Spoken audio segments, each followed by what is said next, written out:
Hey everyone, happy 2022, and today we're going to talk about what to look for when you're buying a new mountain bike.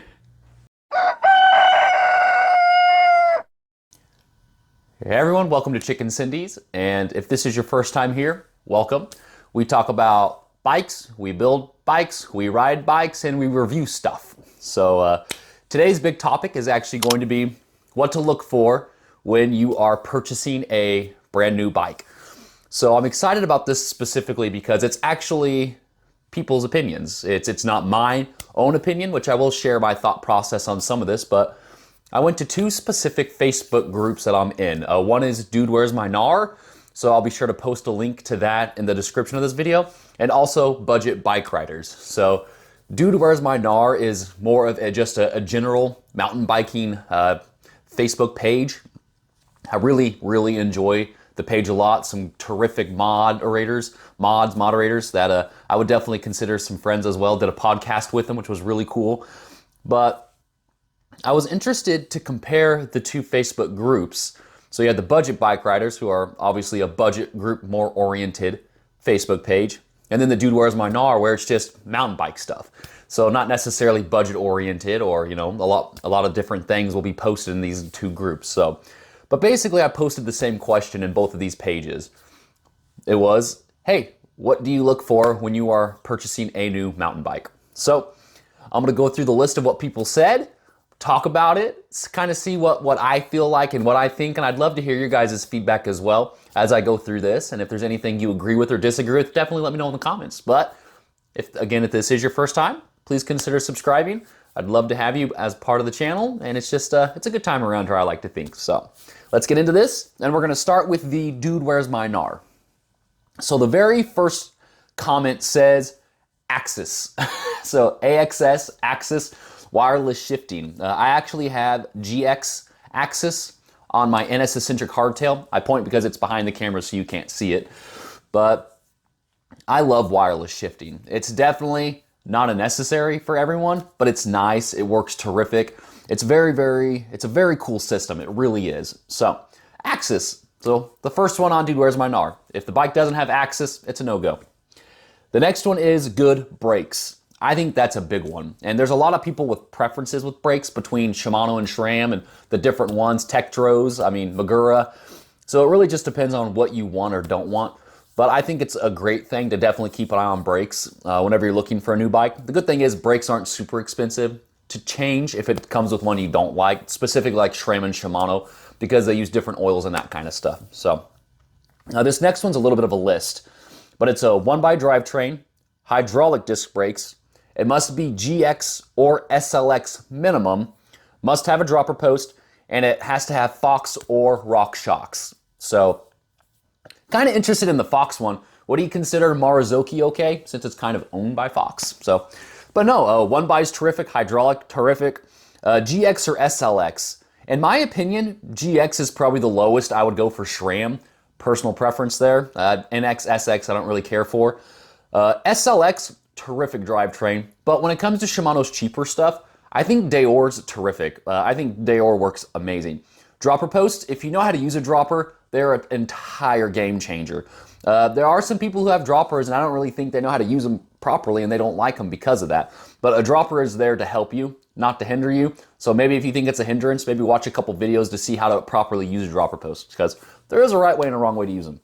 And Fox or Rock shocks. Again, big preference there. If you're in the budget-oriented group, you probably don't really care much about that.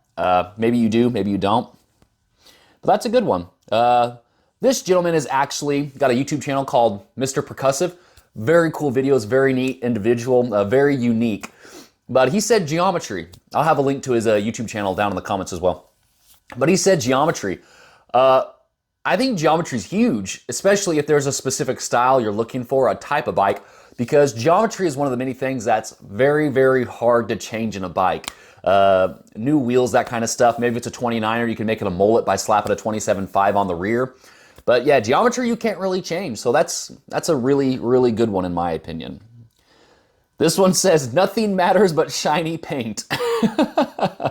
So there you go. I do think if you're buying a bike, you need to make sure you like the way the bike looks.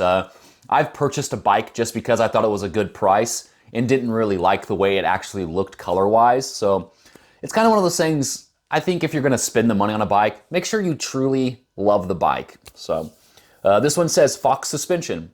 Absolutely fine with having your own personal preference. So some people, when they're looking for bikes, if it only has RockShox suspension, they don't want it. If it only has Fox suspension, they don't want it. Maybe it's only DVO and they're like, yeah, we don't trust DVO. DVO makes terrific products. But, you know, everyone's different there.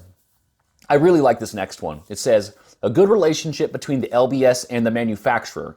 If something goes wrong, need to ensure the LBS gets the support from the manufacturer. Ask your LBS who is easiest to do business with and take care of the customer. So yeah, I highly recommend shopping for a bike at a local bike shop if you have one near you. Say that local bike shop just carries Trek. You know, Trek's one of the biggest ones around here, it seems like, in the States. So let's say they carry Trek. If you have an issue with Trek, can the local bike shop get a hold of Trek easily to get you a replacement? Because that's one of the benefits of shopping LBS is you have the support of them. But if the LBS doesn't have the support of, as mentioned, Trek, just as an example, then what good is a warranty if you can't have them actually help you with said warranty on a frame? So that one's a really good one.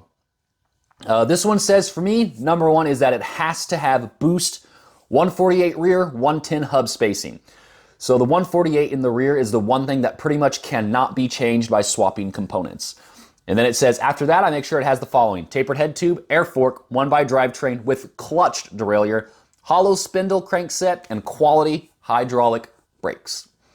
Pretty good list, really good list. I mean, if I'm shopping for a decently expensive bike, like, you know, over $1,500, a lot of that stuff is like a must for me in that specific category.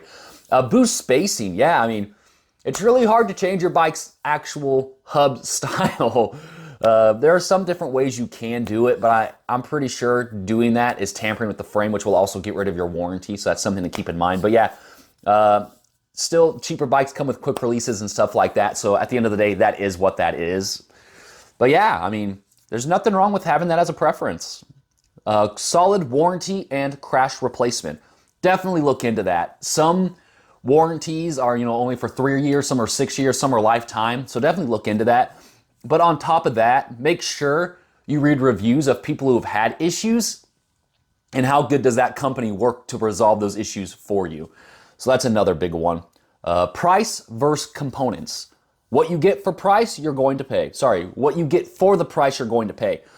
Whenever I'm looking for bikes, I will legit make a spreadsheet of every part, pretty much every part. I don't get like, you know, super stingy, but like the fork, rear suspension, if it's a full suspension, the hubs, wheel set, you know, that entire thing, and price it out, put all the prices together to see how much of an actual price savings or deal you're getting.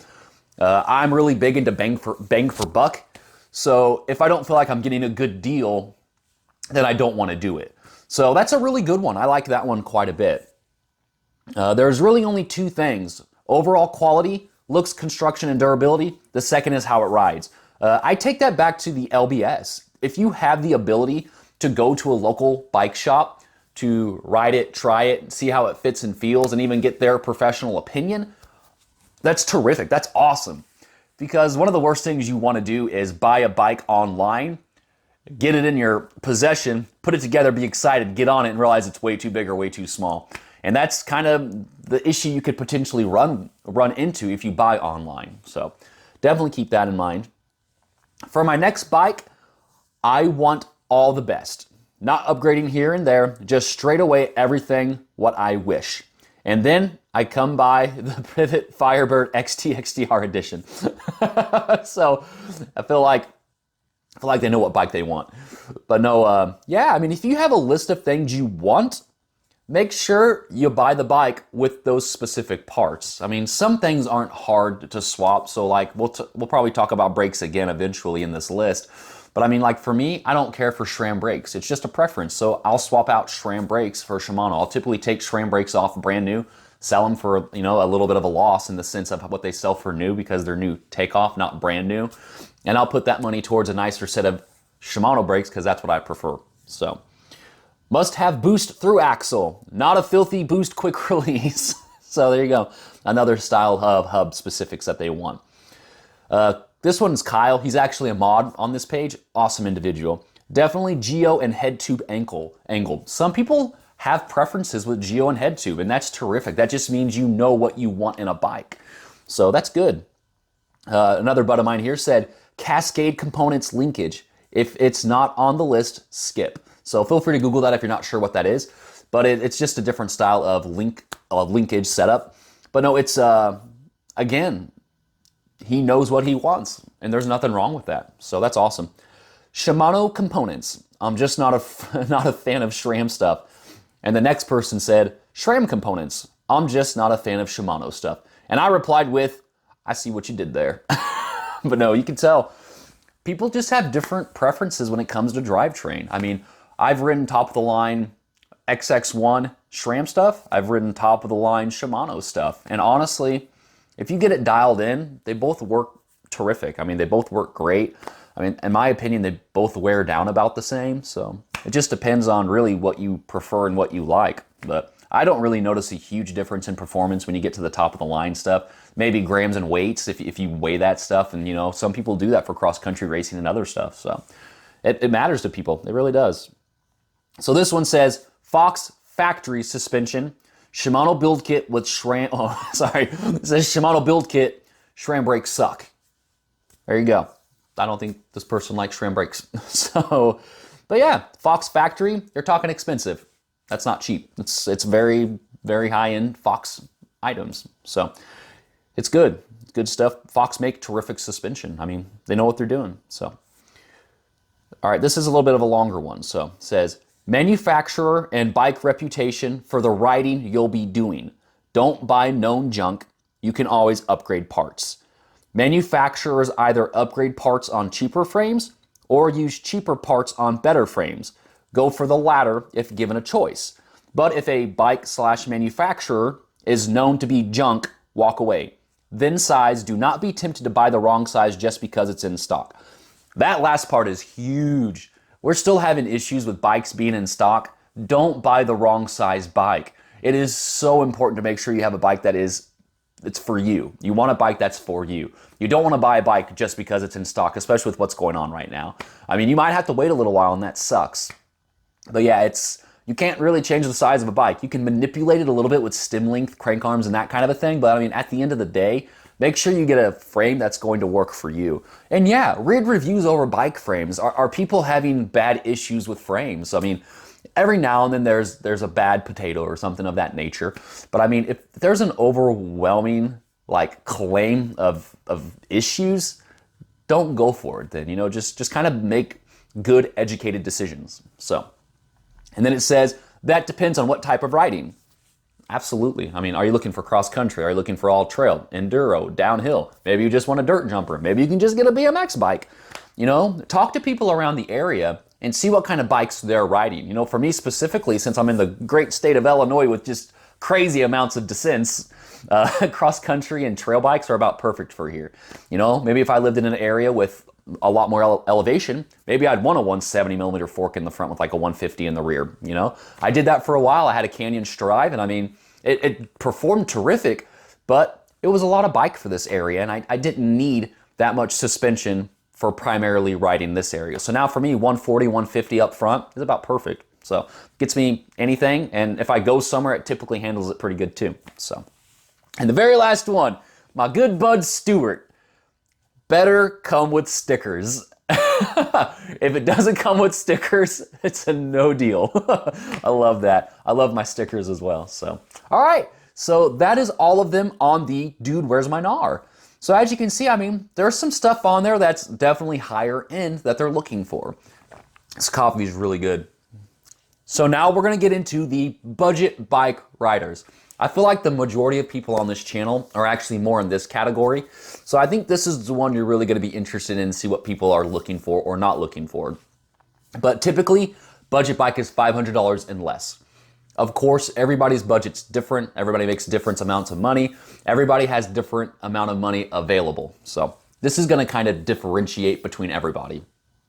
So this first one says, for a full suspension mountain bike, it's nice to be able to switch between coil and air shock. Well thought out cable routing is also important.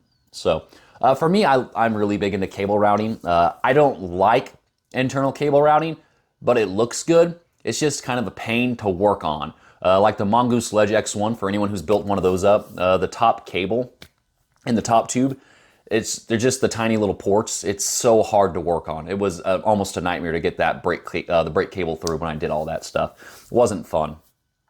But the air shock and coil shock, I mean, I think it's good to ride both to see what you like or don't like, but I do think the majority of people will like one or the other more. So swapping is an interesting one. I've never really thought about like having a spare shock, a rear shock to swap out for different styles of riding or depending on where I'm going. So that's kind of cool. This one says, if I was in the market these days, I would look past anything that does not have a 1x setup, an external bearing bottom bracket, 120 millimeter or better front suspension, and less than Shimano Deore drivetrain. I don't particularly want to have to upgrade immediately out of the box. That's just me though. So for these specific parts, you're going to be above the $800 range. You could potentially find like a Vitus hardtail with some of these parts, but it's still going to be about $1,000 give or take. These are terrific parts. In my opinion, these are things that you're going to want to upgrade first on a budget build if the bike doesn't have it. So like if it's a square taper bottom bracket, switch it to external. It's just better overall in my opinion. I've mentioned in older videos that with square taper, I like wallow out the spindle and that like the crank arm just falls off eventually. It's happened to me about 3 different actually square taper setups, so I don't know what's going on there.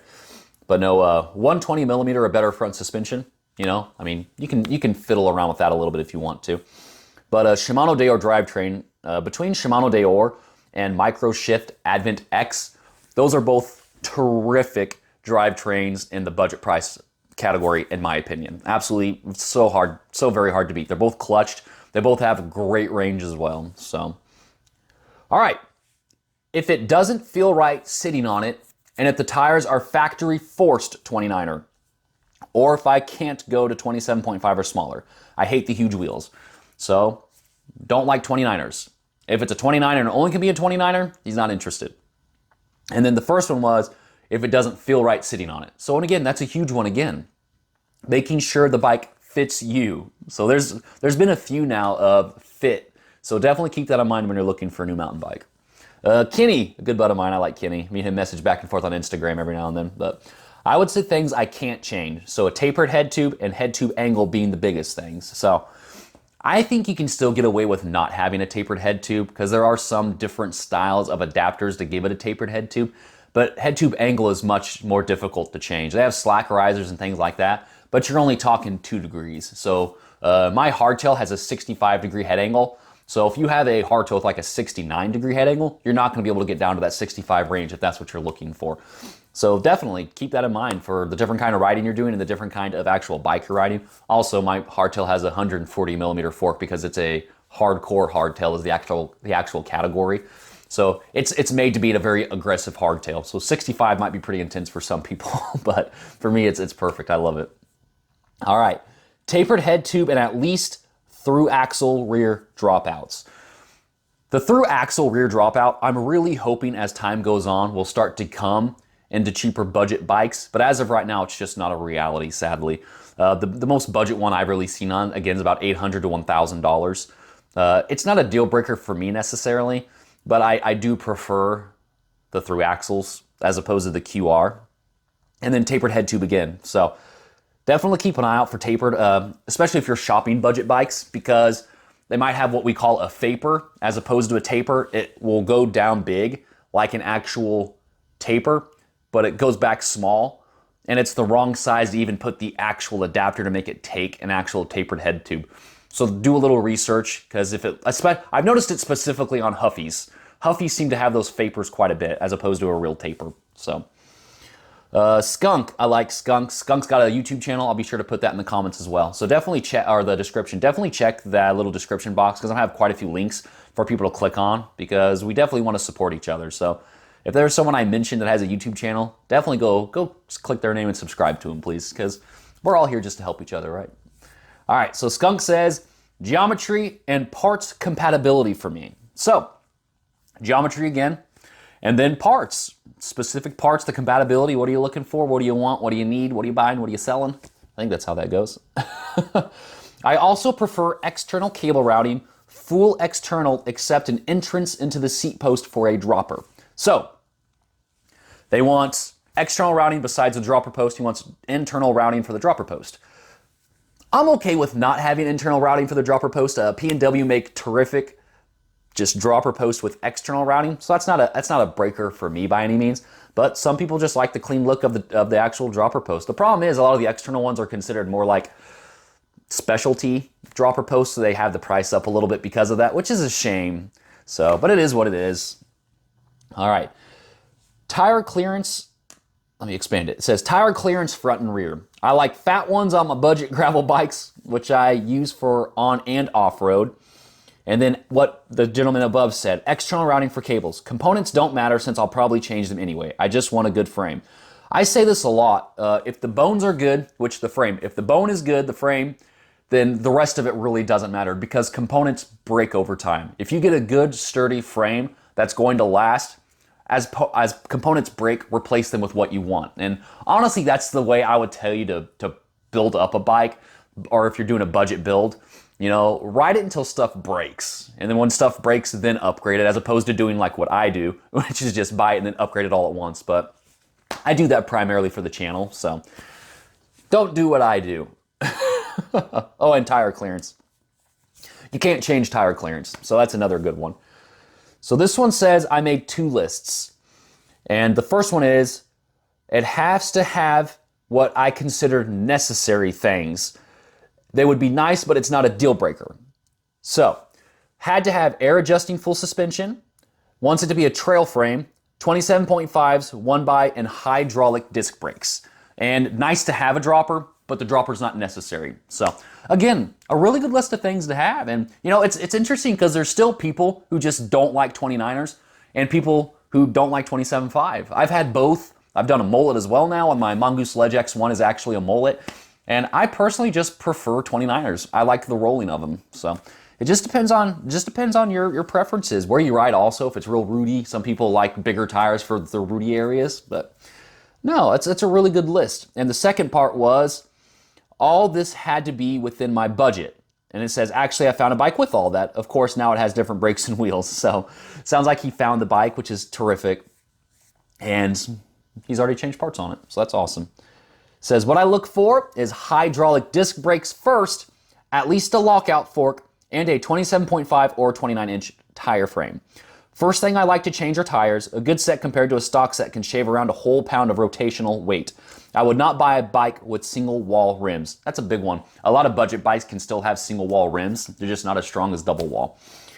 But hydraulic brakes, again, is a big one for me. Just the stopping power is a lot easier. I wouldn't say better because you can dial in cable actuated brakes to be really good as well. But it's still going to take a little bit more force than hydraulic. So it doesn't seem like he cares what tires they are as long as they're 27.5 or 29. In the budget realm, there are still 26er bikes that are being made new. So keep that in mind. And typically if it's 26er, you can't fit 27.5 on it. So, and if you can't fit 27.5, you can't fit 29. So those are all really good ones. I like that one too. This one just says rear suspension, LOL. Seriously, for me, it's a solid frame with geometry and fit I can get along with, and a fork, shock, and wheels. I don't have to upgrade. If it doesn't have that combination of things, it's a pass. So, you know, again, geometry, fit. I've heard that a couple times now. So geometry and fit, also very, very good ones. I lost it. Fork, shock, and wheels, I don't have to upgrade. So yeah, I mean, typically if you're under that $500 range, so like Schwinn Axims, Mongoose Ledges, any of those kind of bikes, you know, Tafts, it's a pogo stick on the front, and it just doesn't do any good at all if you're an actual adult. Your weight is just way too much, and it's literally like Tigger on his tail. So, but no, I like that list quite a bit too. And this one's a good one. I really like this one a lot. And it says, I like all bikes and just love tinkering. I mostly check if it's a comfortable fit or easy to make comfortable, how much, if any, work it needs, and if I dig its vibe. Like, is it just yeah, that's kind of nice, or I like this thing a lot and enjoy the idea of working on and riding this bike. In my opinion, if there's nothing about it that you love and working on it sounds unpleasant, it's not worth it.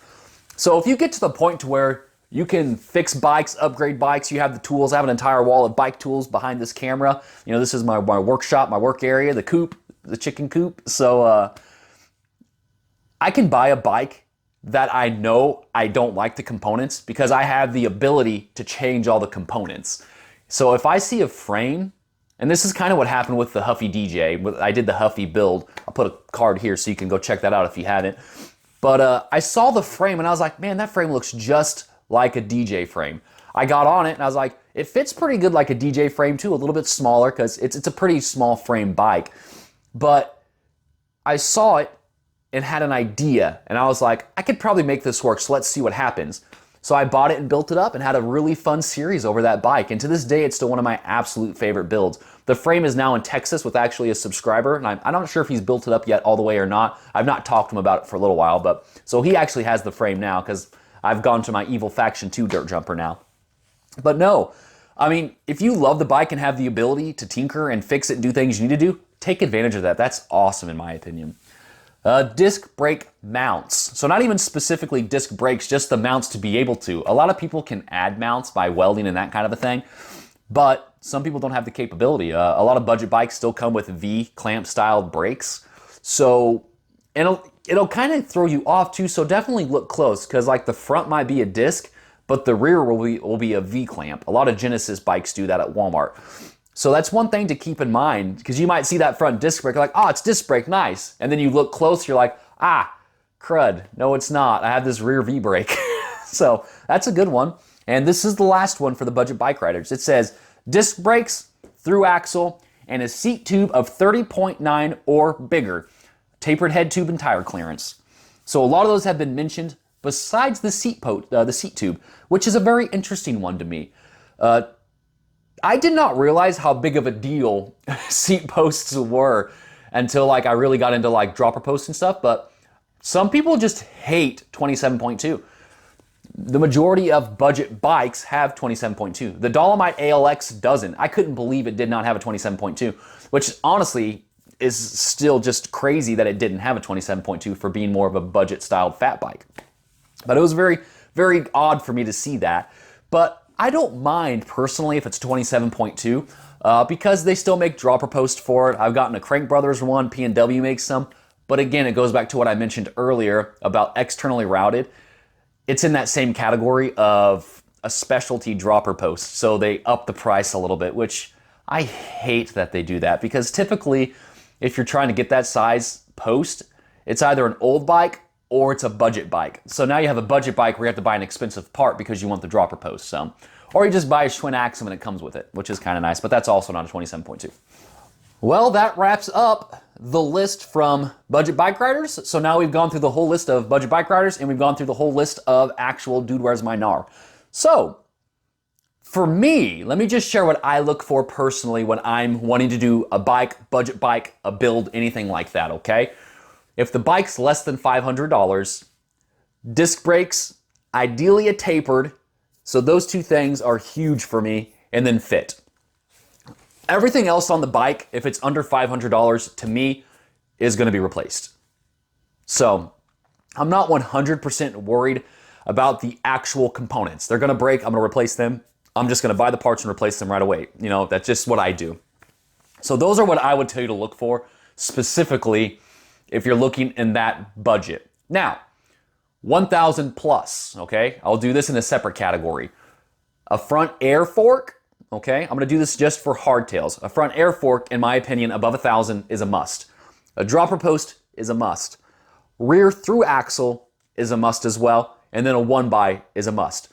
Hydraulic brakes, I would much prefer. Typically around 1,000, you're going to have hydraulic disc brakes.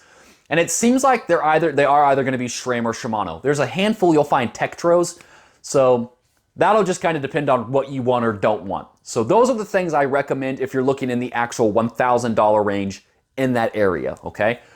For full suspension, if you're buying a full suspension bike, I do not recommend you spend any less than around $1,500 and up, okay? There's a couple options for less than that. I know Polygon has one, and I actually have a friend who has one, and it's really not a bad bike by any means. It's actually pretty impressive for the price. I think it's like $1,200-ish. I'll have to look it up again to be sure. but I wouldn't go any less than 1,500. But it's a lot of the things, the accumulation of all that stuff. So it kind of goes back to what I said for the actual hardtail. It's a lot of the same stuff. So front air fork, rear air fork, air shock, sorry. I do prefer boost as well. You're most likely going to get boost if you're looking in that area or that style. Dropper post and then fit, okay? So I'd kind of combine those two together personally. I don't care if it's carbon or not carbon, that kind of stuff. Again, in that area, that price point, if you're looking in that price point, you need to figure out what you prefer when it comes to drivetrain. Typically in that area, you're going to be getting SRAM NX SX or you're getting Shimano Deore, most likely. So, but no, there's a lot of wiggle room for different items and different things, but at the end of the day, what you really need to ask yourself is, does this bike fit me? Do I like the way this bike looks? Just because I feel like you need to like the bike. If you don't like the way the bike looks and that kind of a thing, I don't know. Some people care, some people don't. And then the last question is, what can I afford? How much can I afford? That's such a big one. You don't want to put yourself, in a hole to get a bicycle just because it's what you wanted. Now, if you can save up in that kind of a thing, sure, go for it. I'm also no money expert. That's just my personal opinion on it.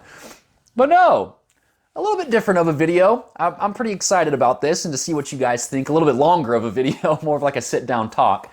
But no, put down in the comments the stuff you look for when you're buying a new mountain bike. Let me know if there's anything you just really disagree with or agree with. I think this is a really cool, fun topic with a lot of information, honestly. So that's why this is a longer video.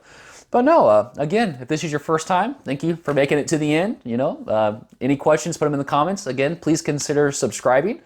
But thank you so much. And is there another question that you'd like me to go over in these Facebook groups to kind of get different people's takes? But everyone, happy 2022 again. I hope it's going very, very well for you. And take care. Until next time.